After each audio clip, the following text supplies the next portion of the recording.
സ്വാഗതം. നമ്മൾ സ്നേഹിക്കുന്ന വ്യക്തികൾ നമ്മളിൽ നിന്ന് അകന്നു പോവുകയാണെന്ന് നിങ്ങൾക്ക് തോന്നുന്നുണ്ടോ? അത് അവരുടെ പെരുമാറ്റം കൊണ്ടാവാം. ചിലപ്പോൾ നമ്മൾ വിളിക്കുമ്പോൾ കോൾ എടുക്കാൻ നേരമില്ല, മെസ്സേജ് അയച്ചാൽ റിപ്ലൈ ഇല്ല, നമ്മുടെ കാര്യത്തിൽ ശ്രദ്ധിക്കുന്നില്ല എന്ന് തോന്നാം. പക്ഷേ അത് ആ വ്യക്തിയുടെ ചില സാഹചര്യങ്ങൾ കൊണ്ടായിരിക്കാം. ആ വ്യക്തിക്ക് നമ്മളോട് സ്നേഹമുണ്ടോ എന്നെങ്ങനെ തിരിച്ചറിയാം? ചില ആളുകൾ നമ്മളിൽ നിന്ന് കിട്ടാവുന്നതൊക്കെ കിട്ടിക്കഴിഞ്ഞാൽ സ്വാഭാവികമായിട്ടും ഇട്ടേച്ച് പോകുന്ന ആളുകളുണ്ട്. അവർക്ക് മറ്റു പല ബന്ധങ്ങളും കിട്ടിക്കഴിഞ്ഞാൽ അതിലേക്ക് പോകുന്നവരുണ്ട്. അങ്ങനെയുള്ളവരെ വേണമെങ്കിൽ നമുക്ക് ആവശ്യമുണ്ടെങ്കിൽ തിരിച്ച് നമ്മളിലേക്ക് തന്നെ കൊണ്ടുവരാൻ പറ്റും. അതിന് വേണ്ട കാര്യങ്ങൾ ചെയ്തു കഴിഞ്ഞാൽ കൃത്യമായിട്ട് ആൾ നമ്മൾ തന്നെ തിരിച്ചു വന്ന് നമ്മുടെ കൂടെ നിൽക്കും. അതിനെക്കുറിച്ചൊക്കെ നിങ്ങൾക്ക് അറിയണമെങ്കിൽ ഇതിൻ്റെ അവസാനം കാണുന്ന വാട്സപ്പ് നമ്പറിൽ മെസ്സേജ് ചെയ്താൽ മതി. കൃത്യമായിട്ട് അറിഞ്ഞ് നിങ്ങൾ അതേപോലെ ചെയ്യുകയാണെങ്കിൽ തീർച്ചയായിട്ടും ആ വ്യക്തിയെ തിരിച്ചു കൊണ്ടുവരാം. ഇപ്പോൾ ഞാൻ പറയുന്നത് ഇങ്ങനെ പോണ വ്യക്തികളെല്ലാവരും അങ്ങനെ പോകുന്നവരല്ല. ചില വ്യക്തികളുടെ സാഹചര്യം കൊണ്ടാണ്. ആ സാഹചര്യം അങ്ങനെ ആണെങ്കിലും അവരിടയ്ക്ക് നമ്മളെ ശ്രദ്ധിക്കും. നമ്മളെ ഇങ്ങോട്ട് മെസ്സേജ് വിളിച്ച് പറയും, നീ വിഷമിക്കണ്ട, ഞാൻ ഇന്ന പ്രശ്നത്തിലാണ്, ഞാനിതിന് ഫ്രീ ആകുമ്പോൾ ഞാൻ നിനക്ക് മെസ്സേജ് ചെയ്യാം അല്ലെങ്കിൽ വിളിക്കാം, കുറച്ച് ദിവസം ഞാൻ ഇങ്ങനെ ആയിരിക്കും, ഞാൻ വേറെ ചെറിയ പ്രശ്നത്തിൽ പെട്ട് കിടക്കുകയാണ് എന്ന് പറയും.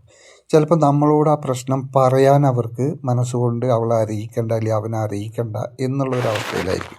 അത് അവർക്ക് ചുറ്റുപാടിൽ നിന്നുണ്ടാവുന്ന പ്രശ്നങ്ങളാണ്.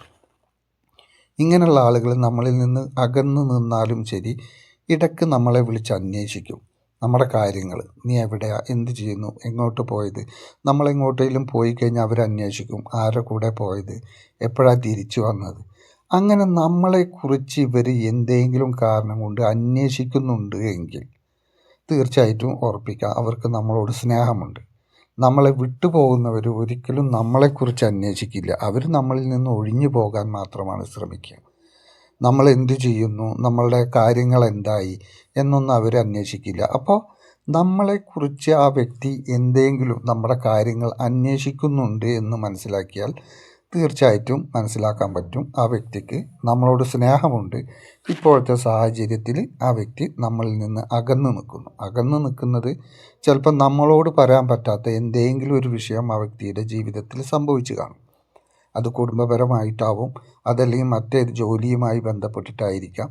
മാനസികമായി ആ വ്യക്തി നല്ല രീതിയിൽ വിഷമിക്കുന്നത് ഈ പാർട്ട്ണറെ അറിയിക്കേണ്ടാവുന്ന ഒരവസ്ഥയിലായിരിക്കാം. അപ്പോൾ അതുകൊണ്ട് വിട്ടു നിൽക്കുന്നവരുണ്ട്. അപ്പോൾ തീർച്ചയായിട്ടും നിങ്ങൾ ആ കാര്യം മനസ്സിലാക്കുക. നിങ്ങളുടെ ഫോണോ മെസ്സേജോ ഒന്നും നോക്കിയില്ല എന്ന് വെച്ച് ആ വ്യക്തി പൂർണ്ണമായിട്ടും നമ്മളിൽ നിന്ന് അകന്നു പോയി എന്ന് ചിന്തിച്ച് നമ്മൾ ഒരുപാട് വിഷമിച്ചിരിക്കേണ്ട ഒരു കാര്യമില്ല. ആ വ്യക്തിയുടെ മനസ്സിൽ യഥാർത്ഥത്തിൽ നമ്മളോട് സ്നേഹമുണ്ടോ എന്ന് നമ്മൾ തിരിച്ചറിയുകയാണ് വേണ്ടത്. ഇനി ചില ആളുകൾ ഞാൻ പറഞ്ഞ പോലെ നമ്മളെ വിട്ട് നമ്മളിൽ നിന്ന് കിട്ടേണ്ടതെല്ലാം കിട്ടി വിട്ടുപോകുന്ന ആളുകളുണ്ട്. അപ്പം അങ്ങനെയുള്ള ആളുകൾ ഇതിൽ കൂടുതൽ നമ്മളെ വഴക്കിട്ടും നമ്മളോട് വഴക്ക് പറഞ്ഞു, നമ്മളെ ചീത്ത പറഞ്ഞു, നമ്മളെ കുറ്റപ്പെടുത്തിയുമായിരിക്കും പോകുന്നത്. നമ്മൾ ചെയ്തൊക്കെ കുറ്റപ്പെടുത്തിയിട്ടായിരിക്കും. അങ്ങനെയുള്ള ആളുകളെ തീർച്ചയായിട്ടും നമുക്ക് തിരിച്ചു കൊണ്ടുവരാൻ പറ്റും. അതിന് നിങ്ങൾ ഈ വാട്സപ്പ് നമ്പറിൽ മെസ്സേജ് ചെയ്ത് കഴിഞ്ഞാൽ നിങ്ങൾക്ക് ആ കാര്യം കൃത്യമായിട്ട് നടക്കും. അപ്പോൾ നന്ദി, നമസ്കാരം.